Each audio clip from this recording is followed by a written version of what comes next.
Hello everyone, welcome back to my channel. जैसा कि आप सभी जानते हैं कि BEd first year compulsory subject की क्लासेस चैनल पर स्टार्ट हो चुकी हैं। 2 कंपलसरी सब्जेक्ट ऑलरेडी पढ़ाए जा रहे हैं।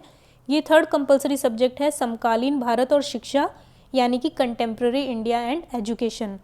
और ऑलमोस्ट सभी यूनिवर्सिटी का ये सब्जेक्ट है कंपलसरी, तो आप सभी इसको पढ़ेंगे तो आपके लिए ये बेनिफिशियल होगा। मैं कोशिश करूँगी कि थोड़ी थोड़ी टॉपिक्स उस तरह से भी लिए जाएं जो आपके लिए सभी यूनिवर्सिटी के कवर हो जाएं। तो हम चलिए इसका इंट्रोडक्शन देख लेते हैं। इकाई 1 यानी कि भारत तो यूनिट 1 में आप पढ़ेंगे भारत में शिक्षा, वैदिक काल, बौद्ध काल एवं मध्यकाल, एजुकेशन इन इंडिया, वैदिक period, Buddhist period and medieval period. Unit 2 पूर्व स्वतंत्र अवधि में शिक्षा नीति की रूपरेखा, जिसमें आप पढ़ेंगे मैकाले का विवरण पत्र, वुड का घोषणा पत्र, हंटर आयोग और शिक्षा का भारतीयकरण, राष्ट्रीय शिक्षा आंदोलन, लॉर्ड कर्जन की शिक्षा नीति, गोखले बिल, कलकत्ता विश्वविद्यालय आयोग और सैडलर आयोग, हर्टांग समिति, बेसिक शिक्षा और सर्जेंट रिपोर्ट।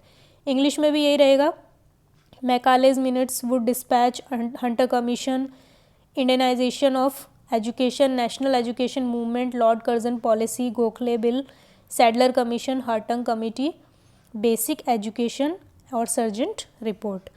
यूनिट 3 में आप पढ़ेंगे स्वतंत्र अवधि में शिक्षा नीति की रूपरेखा। इसमें आप पढ़ेंगे विश्वविद्यालय शिक्षा आयोग, माध्यमिक शिक्षा आयोग, भारतीय शिक्षा आयोग, राष्ट्रीय शिक्षा नीति एवं उसका संशोधित रूप, भारतीय अर्थव्यवस्था के संदर्भ में उदारीकरण एवं वैश्वीकरण, राष्ट्रीय पाठ्यचर्चा की रूपरेखा, राष्ट्रीय ज्ञान आयोग। इंग्लिश में देख लीजिए, यूनिट 3 में policy framework of education in post independent period, university education commission, secondary education commission, Indian education commission in the context of industrialisation, national policy of education and its review in the context of liberalisation, national curriculum framework. Okay, देखिए यहाँ पे liberalisation and globalisation of Indian economy. Unit 4 में आप पढ़ेंगे प्रारंभिक शिक्षा के बारे में, जिसे इंग्लिश में बोलते हैं एलिमेंट्री एजुकेशन, सार्वभौमिक अपव्यय एवं अवरोधन, सबके लिए शिक्षा, न्यूनतम अधिकतम स्तर, मध्यकालीन भोजन योजना, कस्तूरबा गांधी बालिका योजना, आरटीई की समीक्षा के न्यूनतम स्तर। इंग्लिश में universalisation of education, wastage and stagnation, education for all, minimum level of learning, review of mid day meal programme, Kasturba Balika Yojana and RTE. Unit 5 में आप पढ़ेंगे माध्यमिक शिक्षा के बारे में, जो कि होती है सेकेंडरी एजुकेशन।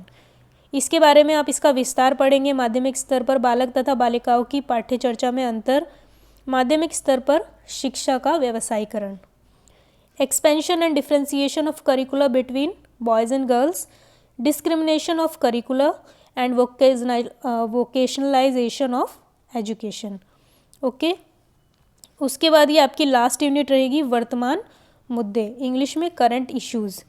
तो इसमें आप पढ़ेंगे विश्वविद्यालयों की स्वायत्तता, उच्च शिक्षा का निजीकरण, उच्च शिक्षा का व्यवसायीकरण, भारत में निम्न वर्गों की शिक्षा, स्त्री, अनुसूचित जाति, अनुसूचित जनजाति और अल्पसंख्यक, स्कूली शिक्षा का माध्यम एवं त्रिभाषा सूत्र, और फिर जनसंख्या शिक्षा। लास्ट यूनिट में है university autonomy, privatisation of education, commercialisation of education, medium of schooling, 3 language formula, population education. तो देखिए, जो आपका growing up as learner, contemporary education, जो साइकोलॉजिकल पर्सपेक्टिव है, फिलोसफिकल, ये सारे सब्जेक्ट कहीं ना कहीं एक दूसरे से लिंक्ड हैं और बहुत सारे टॉपिक्स आपको इनमें सेम भी मिलने वाले हैं। तो आप अच्छे से इन चीज़ों को पढ़ें, जो आगे आपके लिए बहुत ही बेनिफिशियल रहेंगी सभी टेट एग्ज़ाम्स में, ताकि आप उनको अच्छे से क्लियर कर पाएँ और इन फ्यूचर आपको आराम से जॉब मिल पाए। तो अगर आपको मेरी वीडियो पसंद आई है तो मेरे चैनल को लाइक करें, शेयर करें, सब्सक्राइब करें। आज शाम तक इसकी पहली वीडियो अपलोड कर दी जाएगी, तो उसके लिए आप चैनल पर बने रहें। जिनको नोटिफिकेशन नहीं मिलते, मैं ये कहूँगी कि आप बेल आइकन को प्रेस करें और ऑल नोटिफिकेशन ऑन करें, तभी आपके पास नोटिफिकेशन न्यू क्लासेस का आएगा। Thank you.